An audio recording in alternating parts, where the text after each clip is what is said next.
are preparing a film about the PRGPS project, and actually we would like you to be part of it. Sure. Welcome. Have a seat. We would like you to introduce the Habitat Unit and mention how you think this project is related to the interests and experience of the Habitat Unit regarding teaching and research. Mm-hmm.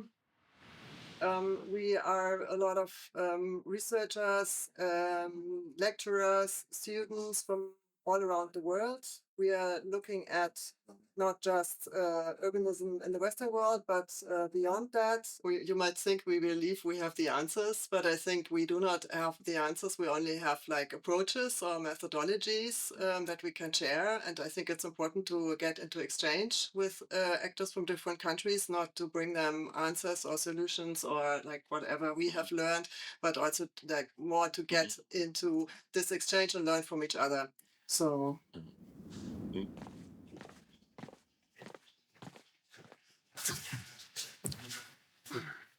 Can you tell us about the project and the student workshops you create? The project is based on the call from the DAAD is about ta'ziz, which means support, and it try to encourage in the community and empower the community through participatory process. Yeah. We thought that public space could be the like a sample of cities and a place where people interact and where people can express themselves in a democratic way. And this happens through participation in all steps and phases of the project. Those steps or phases of the project starting pre the workshop. So we have our local academic partners there, including student and also local researcher, start to understand the case study and start to have minimum analysis about it. And then our students come during the workshop having different steps, starting with also another understanding and then need assessment with the local community and having the design process inspired by those need assessment, but also validated by the local community, and then the phase of implementation. And this whole step during the workshop is only in 1 week or 10 days maximum.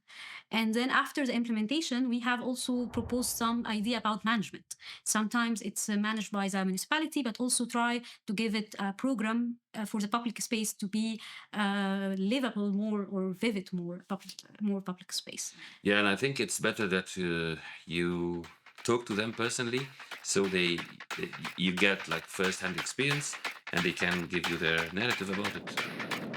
So I think you can find Gihad in the ground floor around this area.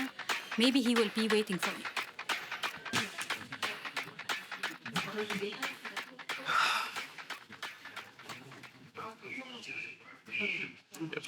ممكن تشاركنا دورك في ورشة تونس والتحديات اللي واجهتك؟ مغير، لأنه أنا حسيت إنه لما أنا رحت هناك في إشي تغير. كل عام كانت يعني هي تقريبا 5 أيام إلى 6 أيام اشتغلنا فيها على محيط مدرسة في تونس. في محيط المدرسة هاي كان إن إحنا بدنا نغير ولو بجزء بسيط، زي مثلا الأهالي اللي بيجوا بنتظروا أطفالهم مثلا خارج المدرسة بدون أي تغطية أو نظام شلترينج أو أي مكان إنهم هم يجلسوا فيه، مثلا بالأشياء بسيطة، ممكن رسومات على الحيط أو تطوير للمكان للسايت تبع المدرسة. هاي الأمور مدير المدرسة توجه لنا وصار يحكي لنا عن إن إحنا إيش رح نعمل في المدرسة هناك. فعلى ما أذكر إنه كان النائب تبعه أو الشخص بيشتغل معاه صار يحكي له بس إنه هذا هو اللي رح يعملوه، إنه أنتوا جايين من ألمانيا بس عشان تعملوا هيك. يعني إحنا أكيد رح نعرف نرسم على الحيطان، أكيد رح نعرف نحط كراسي أو شجر أو نزرع، عرفت كيف؟ مع العلم إنه هو ما عملوا هذا الإشي. هذا الإشي مش معمول، هذا الإشي صار لهم سنين الناس بتعاني منه وما صار.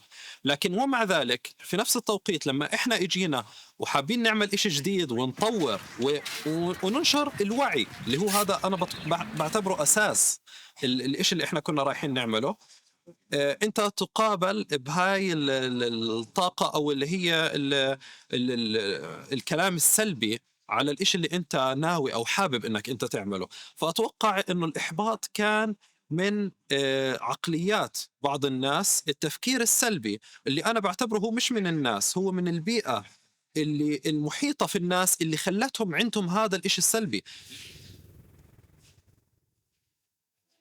So how was it with jihad? ممكن على تونس، على عمان، على في يعني عدة بلدان عربية. هو كلامه بموضوع التغيير، يعني هو مدرك للتغيير اللي حصل له هو، والتغيير اللي حصل لنا، والتغيير اللي بيحصل في المكان نفسه.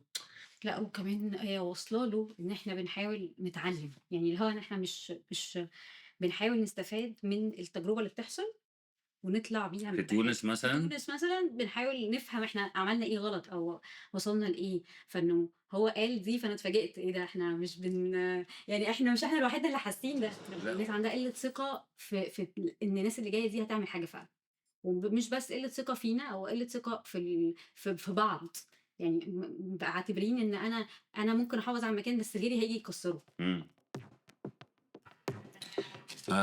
I think it's better that you meet Amalia herself. She's waiting in the 7th floor.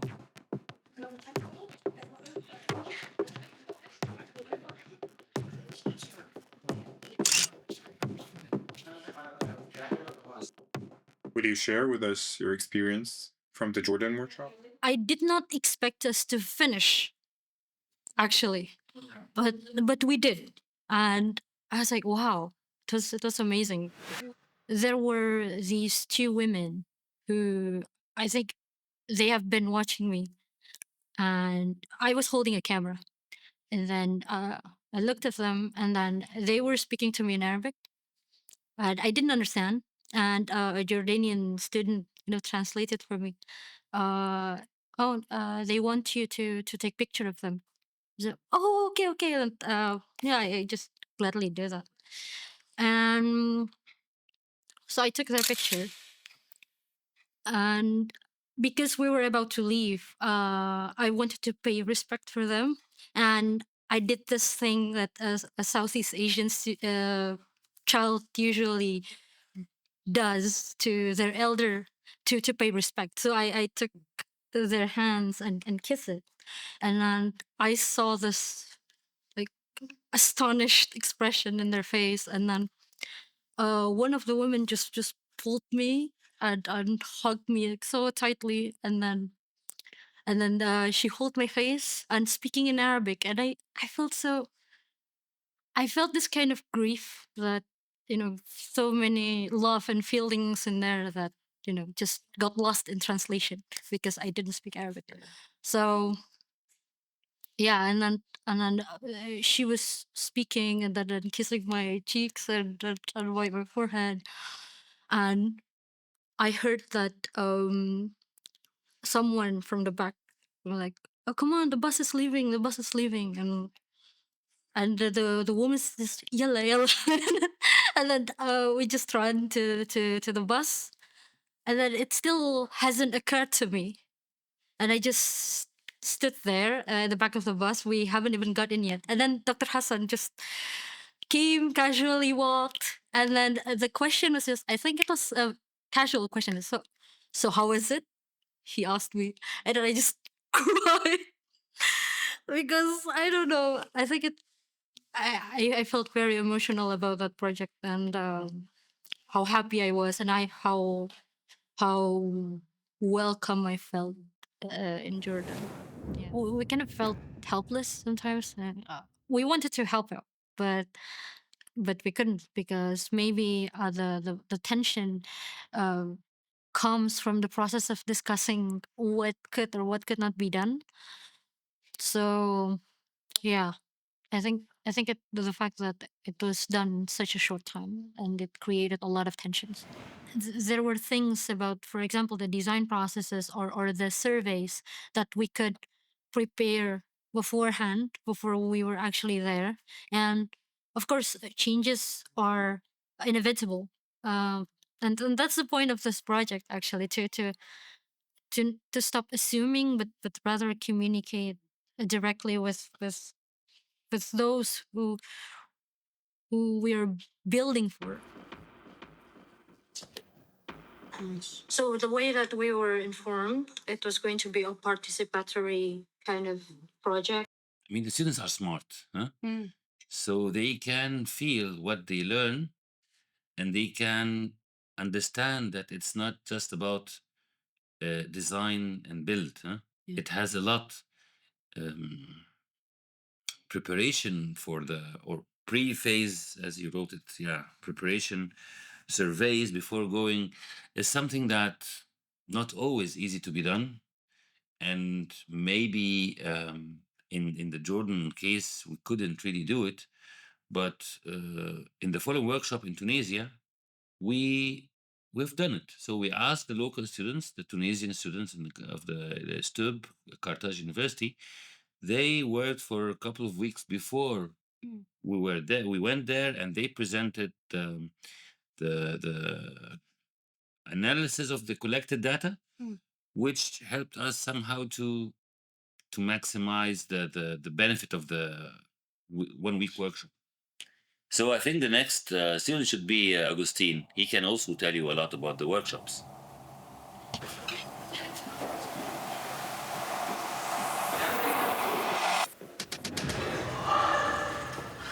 Hey!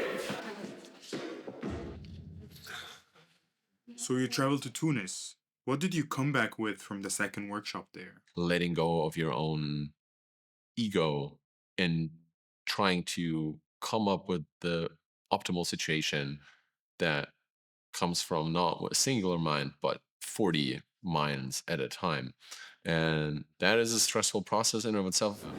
So one particular narrative I still remember, because we were looking at Kerba is used as a dumping site for trash. And we talked to one of the people actually going through the trash and trying to sort it. And we talked to him specifically how his day is going in a way. What is his schedule? What does he do next to sorting the trash? Where does the trash come from? So we have a lot of questions at hand. And he started to talk about how this is something he went into not really knowing what it was about to come, and then stuck with it. Not only because it is what ultimately pays the bills, but also he feels responsible for doing it in a way, or coming from a point that nobody else would be doing it. Obviously, sorting trash is not the most sought after job, but he felt there was a little bit of there was a sense of prowess or proudness in his story to tell he is actually taking care of a place everybody else neglects. I feel like in Europe, for example, sure, cities developed completely differently, but they're always kind of just a different flavor. A European city is kind of a European city. And there are probably exceptions to this rule I'm telling you right now. But there, you can run or like walk down one street and have an Arab old town and a not so old French town next to each other, and seeing what kind of divide that actually is built in brick, and how people deal with it or not deal with it, or how they participate in a city.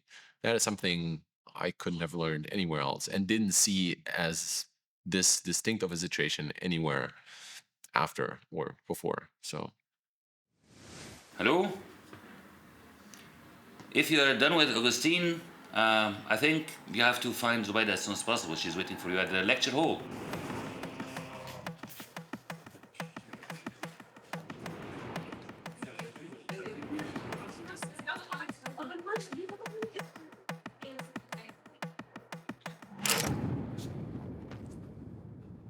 انتي المفروض روحتي ورش كتير.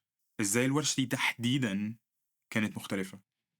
طبعا تحتل سفرة العراق مكانة خاصة بقلبي كوني عراقية غادرت العراق منذ حوالي 19 سنة، وهاي كانت أول مرة أرجع أزور بيها بلدي. سفرة العراق إلى دهوك سميل كانت تتمحور حول حديقة في تتوسط حي سكني، وهذه الحديقة تم بدء عملية الترميم بها قبل مجيئنا إحنا طلاب جامعة برلين التقنية، وكان واجبنا إنه نستمر بعمليات الترميم كي نعيد إحياء الحديقة ونفتتحها، كل هذا بغضون أسبوع واحد. بالنسبة لي كنت عضوة في فريق ألعاب الأطفال.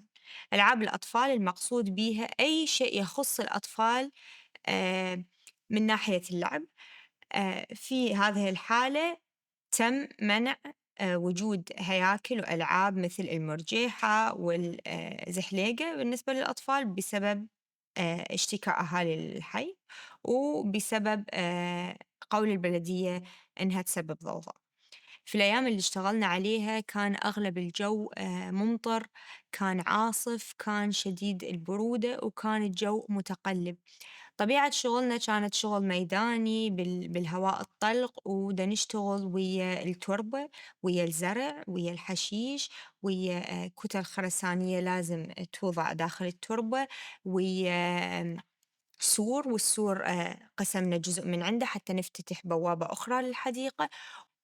في مجموعتنا تحديدًا نحن اشتغلنا ويا ألعاب الأطفال، وألعاب الأطفال على هاي الكُتل كان لازم نرسم عليها، والرسم يشمل طبقات ملونة، وهاي الطبقات كنا ندهن طبقة ويجي المطر ويمسح كل شي دهنا، واستمرينا على هالحال أكثر من مرة، وبعد ذلك سرعان ما لجأنا الحل، ممكن يكون هو عفوي، ثبتنا العيدان الخشبية، وبعد ذلك غلفناها بنايلون.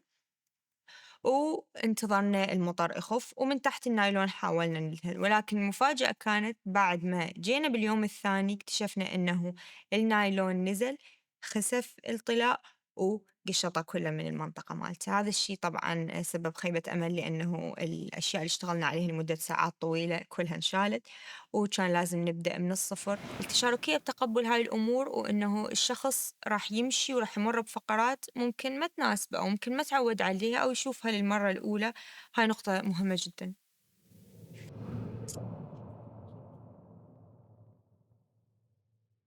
Oh, how are both interviews?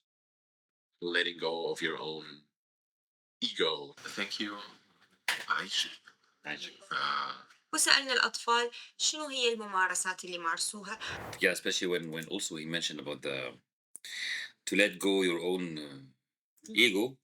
I mean, for students, especially for students of architecture or urban design, it's always like very difficult when you design that you try to really reflect the needs of the communities, and it seems that he got it. But on the other side, like I feel Zubaida has a lot of experience with us.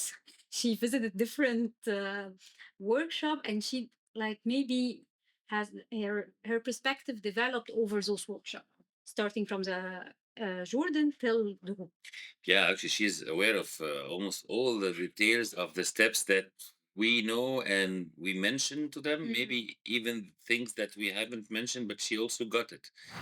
We can do it hypothetically, but when it comes to dealing with real people, they were able to listen really to contradicting opinions and to negotiate and to reach a compromise, even sometimes their own opinion as students or maybe between themselves as different opinions within the group. Yeah. So negotiating this among each other and negotiating with the people themselves, I think this is also something that we learn by doing. It's all about the impact. So whenever we see the happiness in the eyes of the kids, whenever we see like the change that happens in the mindset of different stakeholders through our partner network, yeah, this keeps us motivated to continue and to work harder to proceed. So I think you should